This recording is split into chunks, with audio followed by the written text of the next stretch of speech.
माननीय सभासदों, अध्यक्ष महोदया,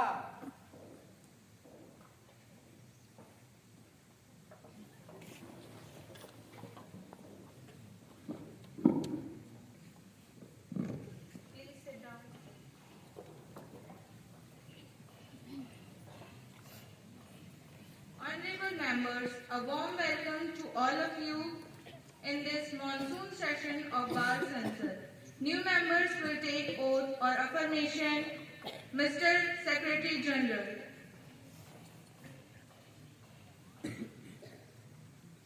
माननीय अभिषेक साहू, जो राजस्थान के पाली संसदीय क्षेत्र से निर्वाचित हुए हैं, अब शपथ अथवा प्रतिज्ञा करेंगे।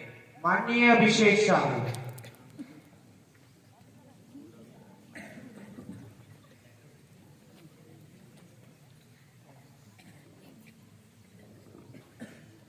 महोदय, आप शपथ ग्रहण करेंगे या प्रतिज्ञा करेंगे?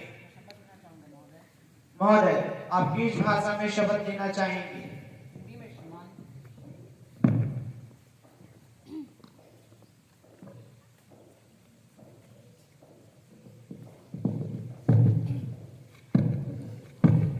मैं अभिषेक साहू, जो बाल संसद का लोकसभा सदस्य निर्वाचित हुआ हूँ, ईश्वर की शपथ लेता हूँ कि मैं विधि द्वारा स्थापित भारत के संविधान के प्रति श्रद्धा और निष्ठा रखूंगा, देश की प्रभुसत्ता और एकता को बनाए रखूंगा तथा जिस पद को मैं ग्रहण करने वाला हूँ, इसके कर्तव्यों का श्रद्धापूर्वक निर्वहन करूंगा।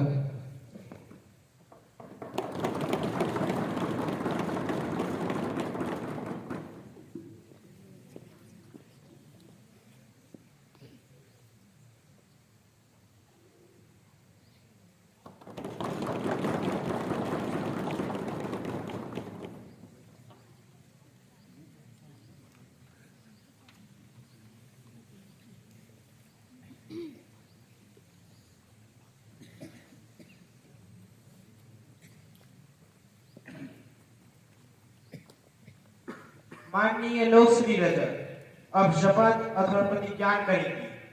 माननीय लोकश्री रजक।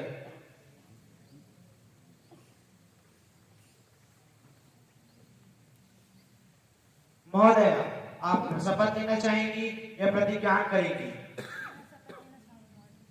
महोदय, आप किस भाषा में शपथ लेना चाहेंगी?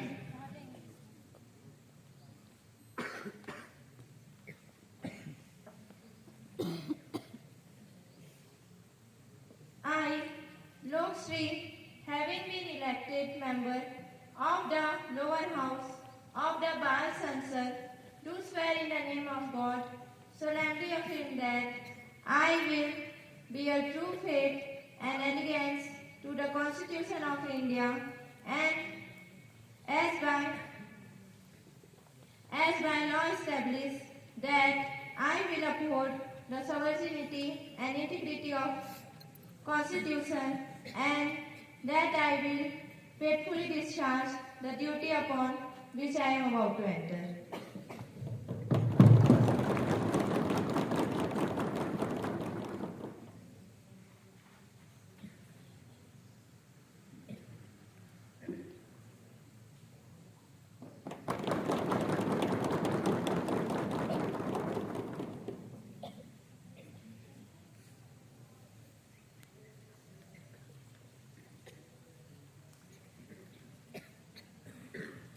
Honorable members, as we are meeting today after 2 months, it is my sad duty to convey to the House that former Prime Minister Mr. Manmohan Singh passed away on 26 December 2024.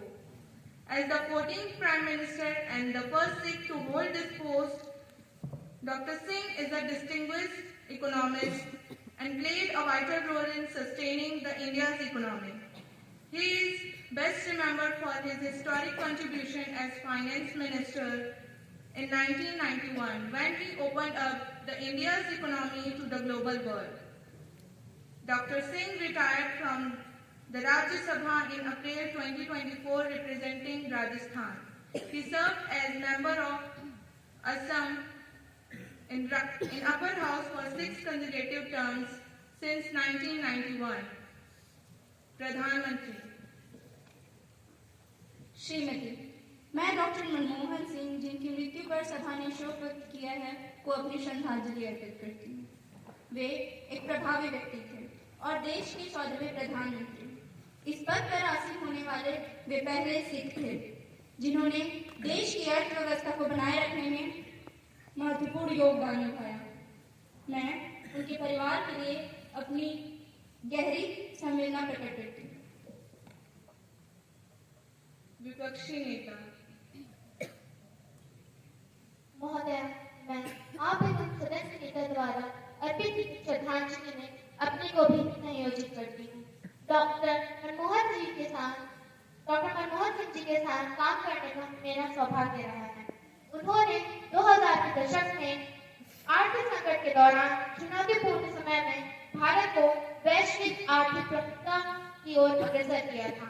मैं शोक संतप्त परिवार को संवेदनाएं भेजने के लिए अपनी ओर से अपने दल को भी संयोजित करती हूँ।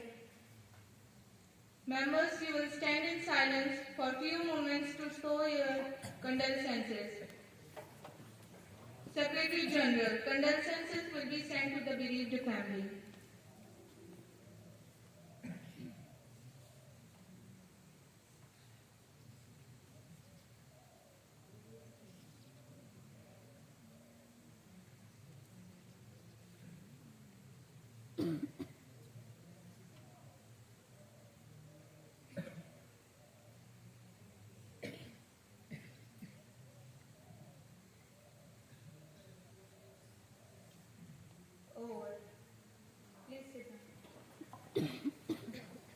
Now, the Prime Minister will introduce the new ministers.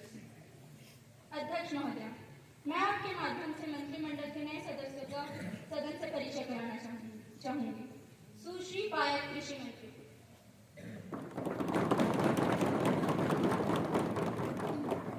सुश्री नमिता खेल मंत्री,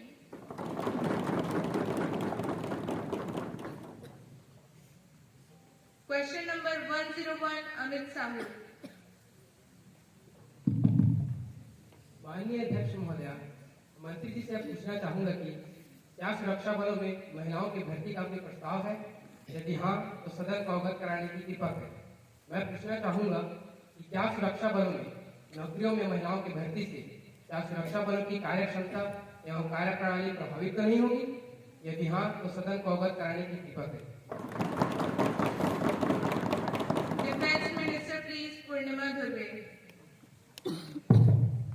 माननीय अध्यक्ष महोदय, मैं सदन को आपके माध्यम से यह बताना चाहूंगी कि सरकार महिलाओं की देश में भागीदारी के प्रति काफी सजग है और महिलाएं अपनी कार्य क्षमता का परिचय सभी क्षेत्रों में दे रही है। रही बात सेना की तो माननीय अध्यक्ष महोदय, मैं बताना चाहूंगी अन्य सेवा कमीशन के द्वारा महिलाओं को सेना में शामिल किया जाता है और जिन शाखाओं में सीधे रूप से लड़ाई में शामिल किया जाता है उन्हें छोड़कर सशस्त्र सेवाओं में कमीशन भी प्रदान किया जाता है। Question number 102, Nisha Meravi. माननीय अध्यक्ष महोदय, मैं माननीय रक्षा मंत्री से यह प्रश्न करना चाहूंगी कि क्या सरकार भारतीय सीमाओं में हो रहे सैन्य घटनाओं से अनजान है या केवल विदेशी यात्राओं का आनंद उठाया जा रहा है? चुनावी रैलियों के दौरान माननीय प्रधानमंत्री जी ने चुनाव के पश्चात पड़ोसी देशों को अपनी सैन्य शक्ति प्रदर्शन करने का दावा किया था और पड़ोसी देशों को अपनी ताकत दिखाकर डराने का प्रण लिया था। लेकिन क्या ये सिर्फ चुनावी वादे थे? क्योंकि अभी तक भूटान सीमा में होने वाली चीनी घुसपैठियों को नकारा जा रहा है। आखिर ऐसा क्यों हो रहा है? Defense Minister, please, Purnima Dhurve. माननीय अध्यक्ष महोदय, मैं सदन को यह बताना चाहूंगी कि देश की सभी घटनाओं से पूरी तरह परिचित है। हमारी सरकार इस देश में जो भी घटना हो रही है उसके लिए पूरी तरह से वाकिफ है। और रही बात विदेशी यात्रा की, तो उनका संबंध देश के विकास की ओर अग्रसर है। जिनके राष्ट्रपति शी जिनपिंग के भारतीय दौरे के दौरान सामरिक महत्व के मुद्दों पर चर्चा की गई। हमारी सरकार, माननीय अध्यक्ष महोदय, अगर बात भूटान की है तो हमारी सरकार भूटान की सुरक्षा के लिए प्रतिबद्ध है। हमारी सरकार चीन एवं विदेशी देशों के साथ शांति वार्ता का प्रयास कर रही है। Question number 103, Tamanna. माननीय अध्यक्ष महोदय, मैं आपके माध्यम से सत्ताधार को यह बताना चाहूंगी कि सरकार तमाम दावे करने के बावजूद महिलाओं के प्रति हो रहे हिंसा व अपराध थमने का नाम ही नहीं ले रहे। अभी हाल ही में कोलकाता में एक डॉक्टर के साथ गैंग रेप का मामला सामने आया है। यह हमारे देश के लिए कितनी शर्म की बात है। आखिर कौन है दोषी? क्या सरकार सो रही है? महोदय, मैं सरकार से प्रश्न पूछना चाहूंगी कि सरकार के पास इस मामले में कोई कदम उठा रही है? उनके पास कोई संबंधित आंकड़े हैं? यदि हाँ तो संबंधित जानकारी संसद में प्रदान करें। Minister of State of Women and Child Development, please. महोदया, यह घटना देश और सरकार के लिए बेहद शर्मनाक थी। हमें अत्यंत ही खेद है कि सख्त कानून होने के बावजूद देश में ऐसी शर्मनाक घटनाएं सामने आ रही है।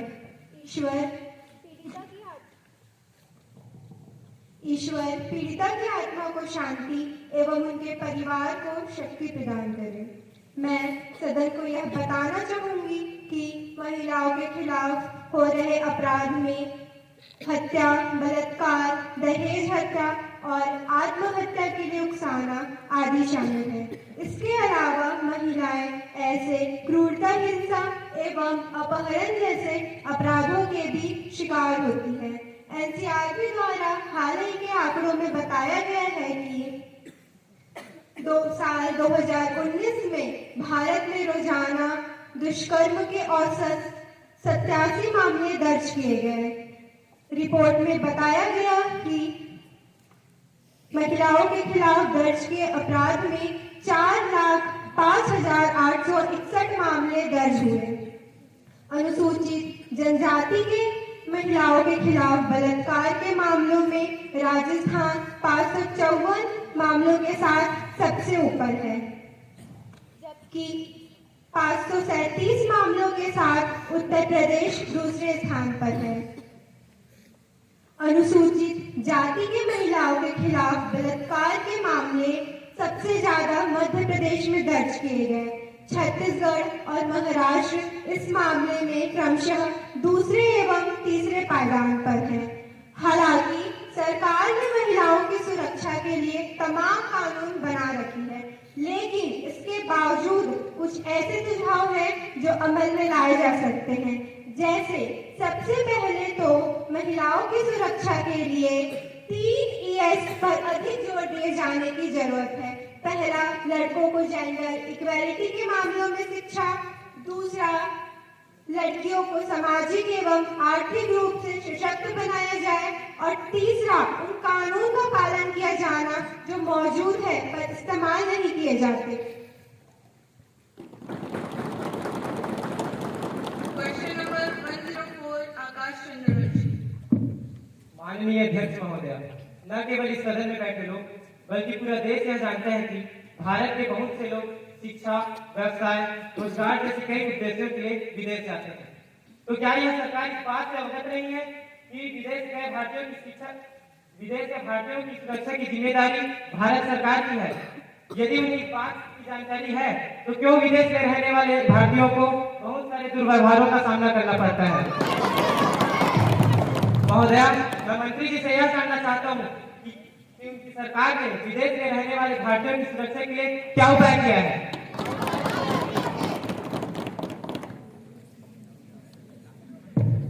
माननीय अध्यक्ष महोदया, मैं बताना चाहता हूं कि हमारी सरकार ने मजबूत संसदीय ढांचा स्थापित किया है जो भारतीयों के कल्याण, सुरक्षा सुनिश्चित करने और शोषण को रोकने की दिशा में काम करता है।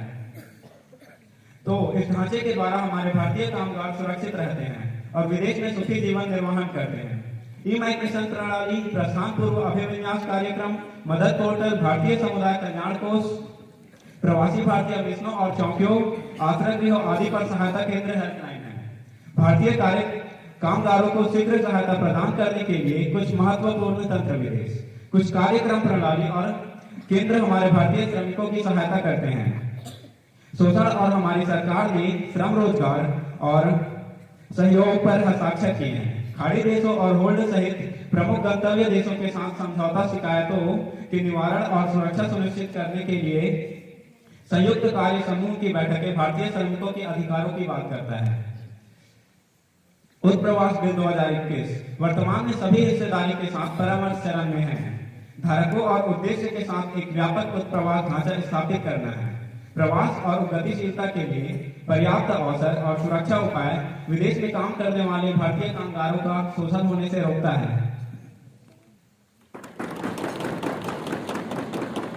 Question number 105, Roshni Chidavi. Honorable Speaker, Madam, I want to ask the Minister of Home Affairs that recent incidents of use of drugs is rising rapidly among women, children, and youth in the country. State-wise, the number of cases of drug abuse registered and the number of persons arrested or booked for carrying drugs and psychotropic substance during the last 3 years. If so, the district-wide details number of cases of drug use, abuse, sale, production, distribution, and consumption that has been registered during the last 5 years. Answer, Minister of State of Ministry in Home Affairs, R.T. Thakur. Honorable Speaker, ma'am, there has been a change in the pattern of substance abuse as reflected in the National Survey on Extent, Patterns and Substance Use done in 2004 and in the Comprehensive National Survey in India conducted in 2018. As per the latest data published by the National Crime Records Bureau pertaining to the year 2021, the state-wide detail of the case registered for possession of drugs for trafficking under Narcotic Drugs and Psychotropic Substance Act 1985 during 2019 to 2021. Question number 106, Reshmi Karunik. Respected Speaker, Madam, I want to ask the Minister of Home Affairs that whether the government is aware about the rise of crime against SCs and STs in recent years, and also that they are facing discrimination on assessing the basic public facilities. Madam, I am repeating, the basic public facilities, and if actions are taken, we want to know about it. The House has the right to know about it, ma'am.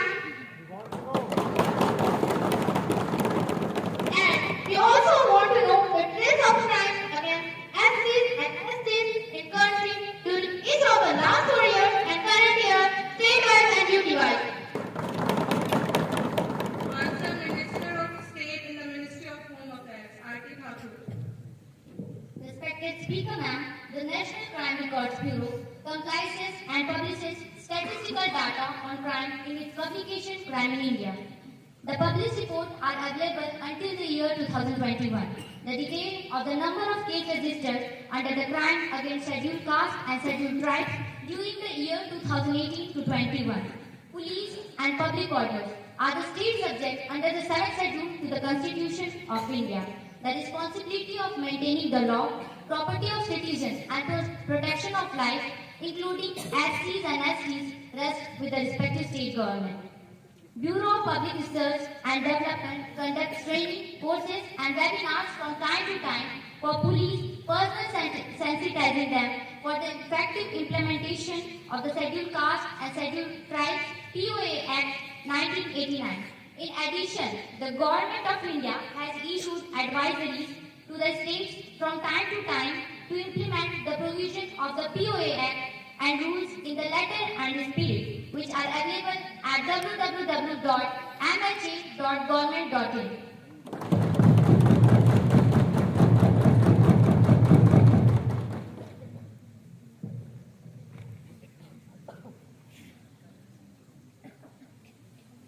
माननीय सभासदों, अध्यक्ष महोदय,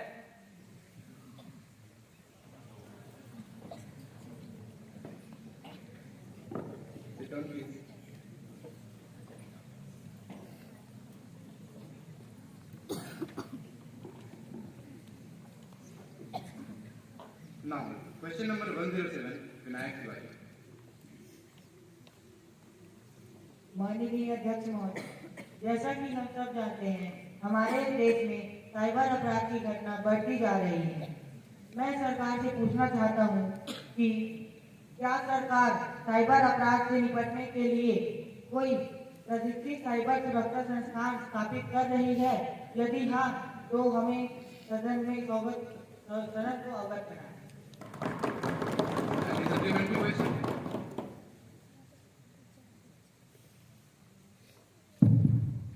माननीय अध्यक्ष महोदय, cyber अपराध police को सुविधा प्रदान करने के लिए उन्नत उपकरणों के साथ अवसंरचनात्मक सुविधाओं के सृजन हेतु राज्यों या संघ राज्य क्षेत्रों को कितनी धनराशि आवंटित की गई है? कृपया ब्यौरा दीजिए।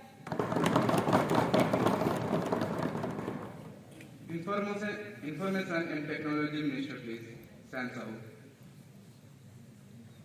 माननीय अध्यक्ष महोदय, मैं आपके सारे विपक्षी दल के सभी सदस्यों को बताना चाहूंगा कि भारत के संविधान की 7वीं अनुसूची के अनुसार पुलिस और लोक व्यवस्था राज्य के विषय है।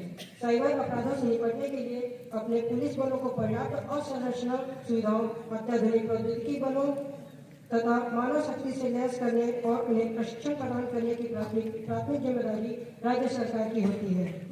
तथापि केंद्र सरकार राज्यों की विधि प्रवर्तन एजेंसियों NEA के क्षमता निर्माण के लिए विभिन्न सुझाव और योजनाओं के माध्यम से राज्य सरकार की पहल में सहायता करती है। गृह मंत्रालय ने पुलिस के आधुनिकीकरण हेतु राज्यों और संघ राज्य क्षेत्रों की आवश्यकता नामक योजना के अंतर्गत नवीनतम हथियार, प्रशिक्षण यंत्र, फॉरेंसिक उपकरण, साइबर पुलिस एवं संबंधित उपकरण आदि की खरीद हेतु राज्यों और संघ राज्यों को सहायता प्रदान की है। राज्य सरकारें साइबर अपराधों से निपटने सहित अपनी रणनीतिक प्राथमिकताओं और जरूरतों के अनुसार राज्य कार्य योजनाएं SKP तैयार करती है। Question number 108, Suman Raza. Honorable Speaker, sir, as you all know that the cyclone Biparjoy had left a devastating impact in Gujarat in 2023.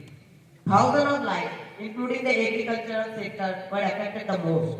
Now, will the Minister of Home Affairs be pleased to state first the estimates made by government regarding the loss caused to the farmer due to the cyclone Biparjoy in Gujarat, and second, the quantum of relief amount provided by government to the farmers so far to make up the loss caused to the farmers, and the quantum of relief amount being planned to be given in the future. Answer, Ministry of Home Affairs, Aarti Thakur. Honorable Speaker, sir, as per the memorandum received from the state government of Gujarat, 1.33 lakh hectare area is reported to have been affected due to the cyclone Biparjoy.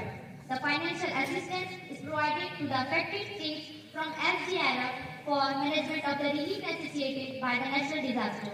Additional finance assistance is extended from NDRF as per the laid-down procedure, which includes an assessment based on the visit of inter-ministerial central team. In order to support the affected people of Gujarat after the cyclone Biparjoy, the central government has released rupees 1,140 crores to Gujarat from SDRF as central share for the immediate relief operations.